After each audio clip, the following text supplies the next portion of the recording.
गुरु ब्रह्मा गुरु विष्णु गुरुर्देवो महेश्वर गुरु साक्षात् परम ब्रह्म तस्मै श्री गुरुवे नमः।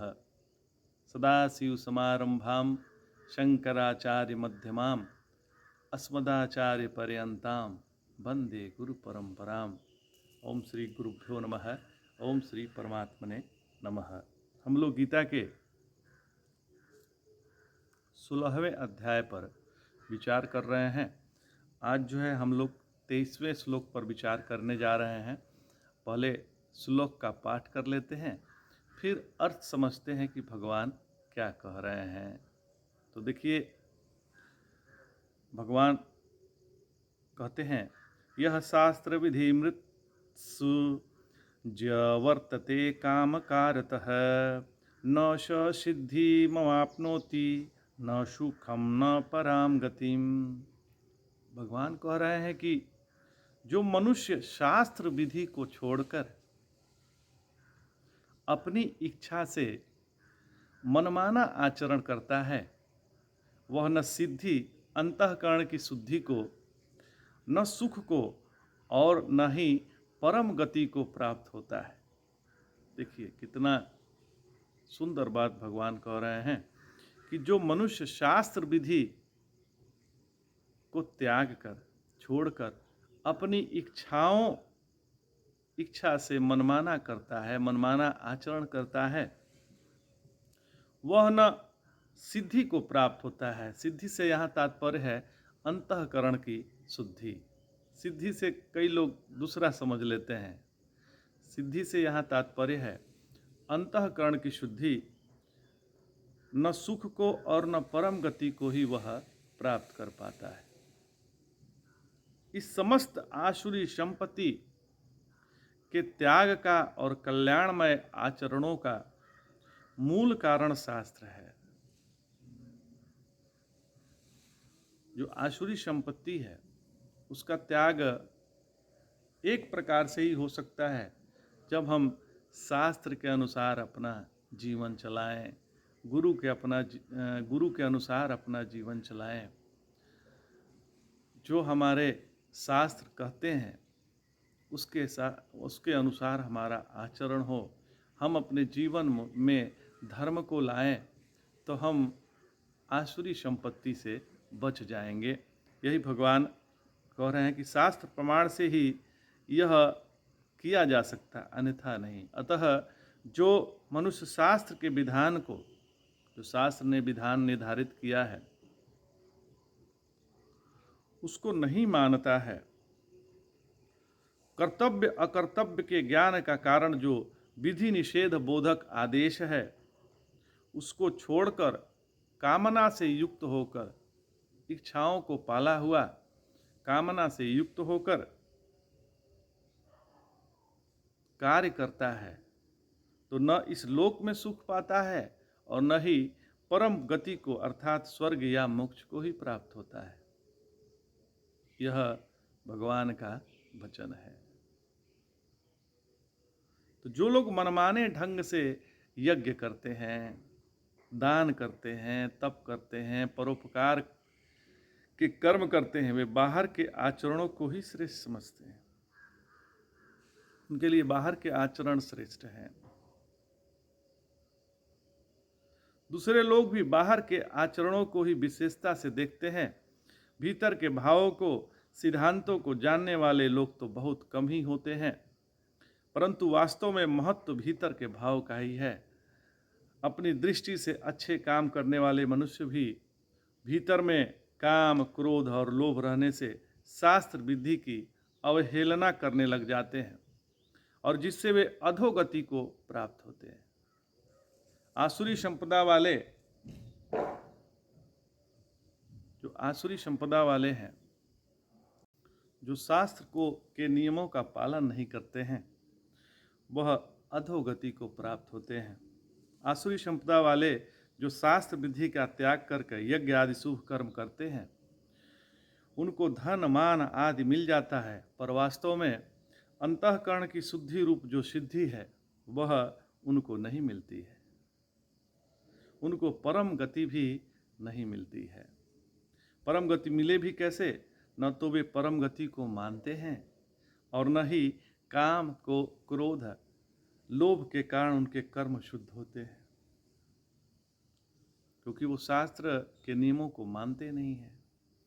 तो अब देखिए, जैसा कि पहले भी कहा जा चुका है कि मानव समाज के विभिन्न आश्रमों तथा वर्णों के लिए शास्त्र विधि दी गई है। सब आश्रमों के, गृहस्थ आश्रम के भी कुछ शास्त्र विधि है कि ऐसे जीवन जीना है।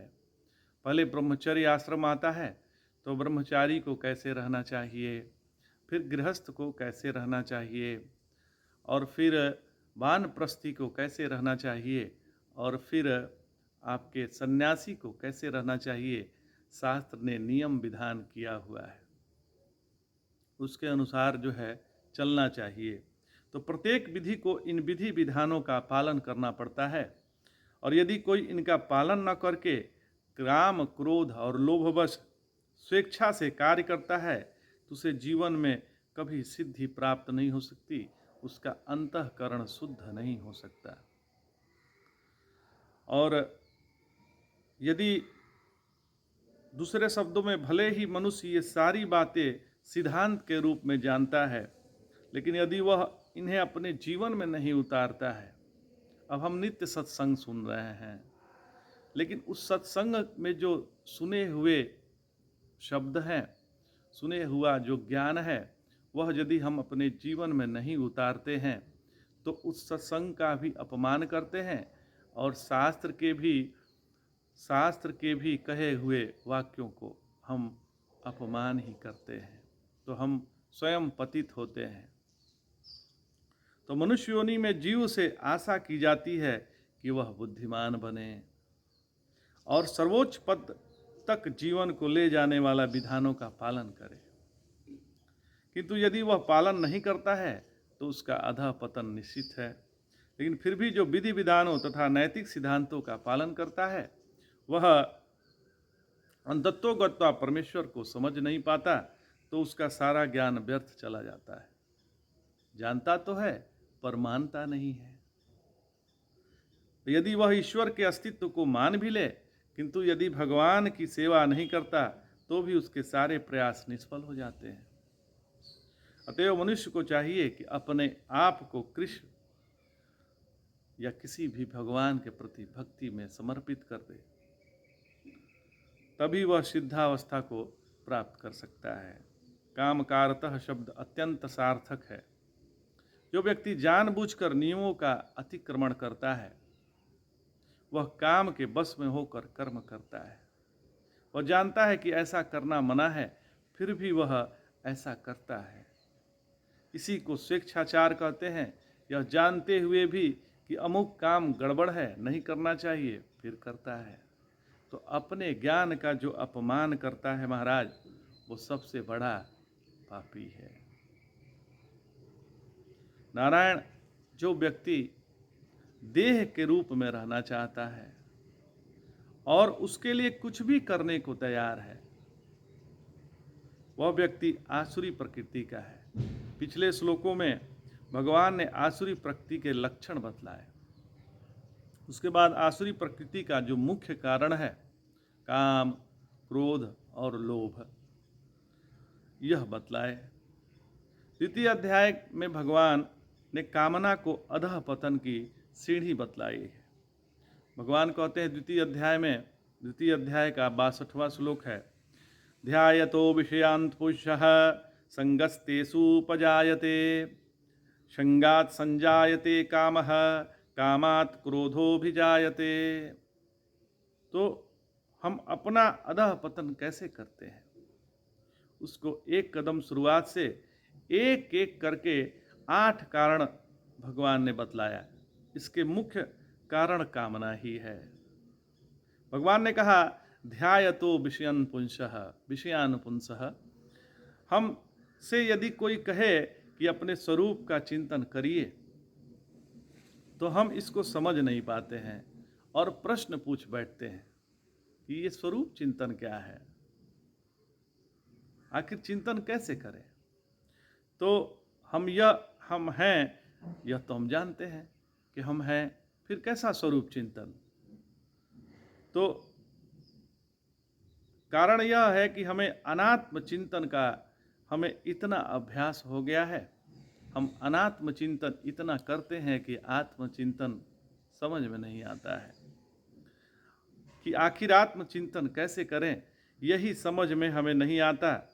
एक जैन लोग हैं, वो स्वामी अनुभवानंद सरस्वती जी महाराज से बोले कि भगवान, हमारे जैन मुनि भी कहते हैं, आप भी कहते हैं कि आत्मचिंतन करो, आत्मचिंतन करो, तो ये आखिर आत्मचिंतन है क्या। तो स्वामी जी ने कहा कि देखो, आत्मचिंतन का तात्पर्य है कि अनात्म चिंतन का अभाव, हमारे अंदर से अनात्म चिंतन का सर्वथा अभाव हो जाए, यही आत्मचिंतन है। और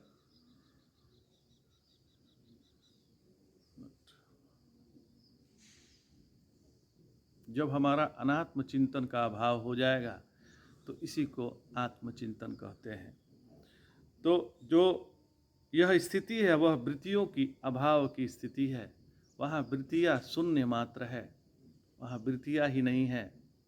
न विषयों से हमने वृत्तियों को हटा लिया, इंद्रियों में आ गए, फिर इंद्रियों से वृत्तियों को हटा लिया, मन में आ गए, फिर मन को चैतन्य में घोल लिया, और चैतन्य जो है चेतना का ही प्रतिबिंब मात्र है। तो हम अपने आप में आ गए, यही आत्मचिंतन है। अपने की ओर लौट जाना, जो बाह्य वस्तुएं हैं, बाह्य चीजें हैं, उनका त्याग कर देना, यही आत्मचिंतन है। तो अब जब किसी वस्तु विषय का चिंतन बंद हो जाएगा तो उस विषय वस्तु के भाव का स्थिति का अभाव हो जाएगा। जैसे हम कोई पुस्तक पढ़ते हैं, पुस्तक है तो यह भावात्मक है कि यह पुस्तक है, और जब पुस्तक नहीं है तो पुस्तक का वहाँ अभाव आ गया। तो यह चिंतन भावात्मक होता है। यदि वह पुस्तक नहीं है तो उसका अभाव हो गया, तो अभावात्मक इसको चिंतन कहेंगे। तो लेकिन जब हम परमात्मा का चिंतन करते हैं तो उसके भाव या अभाव ये एक दूसरे के विपरीत वृत्तियां नहीं होती है। जो निर्विरोध वृत्ति में अपना स्वरूप की जो स्थिति है वह है आत्मचिंतन। यह बात हम भली प्रकार समझ लें कि आत्मचिंतन के लिए अनात्म चिंतन बंद करना पड़ेगा, अनात्म चिंतन का अभाव हो जाना चाहिए। जिस चीज़ का हम बार बार चिंतन करते हैं तो वह उस विषय वस्तु के प्रति हमारे मन में संग निर्माण होता है। यदि हम किसी विषय वस्तु का ज़्यादा चिंतन करते हैं तो उसी को बोलते हैं कामना। देखिए, कामना जो है हमको नरक में गिरा देती है, और कामना वही है जिसका हमने बार बार चिंतन किया है, जिसके साथ हमने तदात्म किया है, वही कामना के रूप में आज जो है परेशान कर रहा है। अब कितने लोग कहते हैं कि हमारा मन बार बार गलत कार्यों में प्रवृत्त होता है।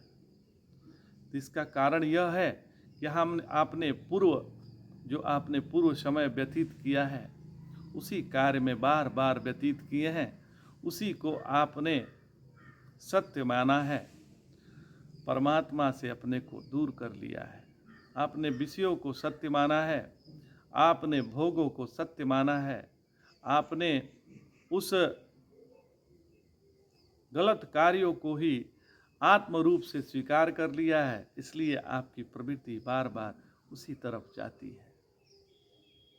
आपकी दृष्टि यदि परमात्मा की तरफ होगी तो आपको धीरे धीरे ये अनात्म जो भाव है वो खत्म होने लगेगा और आत्मचिंतन शुरू हो जाएगा।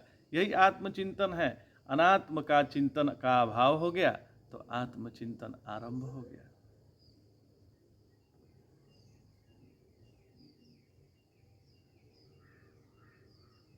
कभी भी देखिए, हम कोई भी कार्य करते हैं तो वो कार्य कौन कर रहा है, इस पे ध्यान रखें। हमारे गुरु जी कहते हैं कि ध्यान नहीं करना है, ध्यान देना है। किस पे ध्यान देना है? तो अपने मन पे ध्यान देना है कि इस समय मन हमारा क्या कर रहा है। तो हमको मन पे कार्य करना है, मन के द्वारा कार्य नहीं करना है। यदि मन के द्वारा कार्य करेंगे तो अनात्म चिंतन शुरू हो जाएगा, और मन पे कार्य करेंगे तो आत्मचिंतन शुरू हो जाएगा। तो फिर क्या करें? तो कुछ भी किसी से बोलने से पहले ये सोच लीजिए कि क्या बोलना आवश्यक है, क्या बोलना जरूरी है। किसी को कुछ समझाने से पहले ये समझ लीजिए कि क्या हमने इस बात को समझ लिया है। कोई झगड़ा कर रहे हैं तो किसी को बीच में आप चाहते हैं उसको बीच बचाव करने के लिए, तो पहले ये समझ लीजिए कि क्या वो झगड़ा आपके अंदर भी चल रहा है। किसी भी व्यक्ति को यदि आप निंदा करते हैं तो जो निंदनीय व्यक्ति है उससे ज़्यादा आप निंदनीय हो जाते हैं। हम किसी की निंदा करते हैं तो हम अपने से दूर चले जाते हैं। हम बहुत ठीक हैं, फलाना बहुत गड़बड़ है, चिल्लाना बहुत गड़बड़ है, ऐसा हमको जलन रखता है। अक्सर हमारे पास लोग आते हैं कि महाराज, धनी यदि आप हो गए मोहल्ले में तो मोहल्ले के लोग आपसे जलने लगते हैं। ऐसा नहीं है महाराज, कोई आपसे जलता नहीं है, कोई खाली नहीं बैठा हुआ है कि आपसे जलन रखे। अपना ही मन ऐसा आपसे करवा रहा है। हम अपने से जब दूर होते हैं तो इसी तरह के अनर्गल बातों को लेकर बैठे रहते हैं। छोटी छोटी जमीन के लिए, छोटी छोटी जगह के लिए, छोटी छोटी बातों के लिए झगड़ा करते रहते हैं हम। तो पहले बोलने से पहले सोच लीजिए कि क्या बोलना आवश्यक है। किसी को समझाने के पहले समझ लीजिए कि क्या हम इस बात को समझते हैं, क्या हम इस समझाने लायक हैं। बड़ों से निवेदन करना है, बड़ों को कभी सिखाना नहीं है, बच्चों को प्यार से समझाना है। नहीं समझे नहीं समझे कोई बात नहीं। अब कितने गार्जियन कहते हैं कि हमारे बच्चे हमारी बात मानते ही नहीं हैं। तो आप क्यों चाहते हैं कि आपकी बात माने? आपने अपनी माता पिता का माना क्या? नहीं माना। आप स्वयं की बात अपने माने क्या? क्या आप नियम में रहते हैं? ये प्रश्न हमारे लिए है, विचार करिएगा। तो आज इतना ही। जय जय शंकर, हर हर शंकर, नमामि शंकर भजामि शंकर। नमः पार्वती पतये, हर हर महादेव।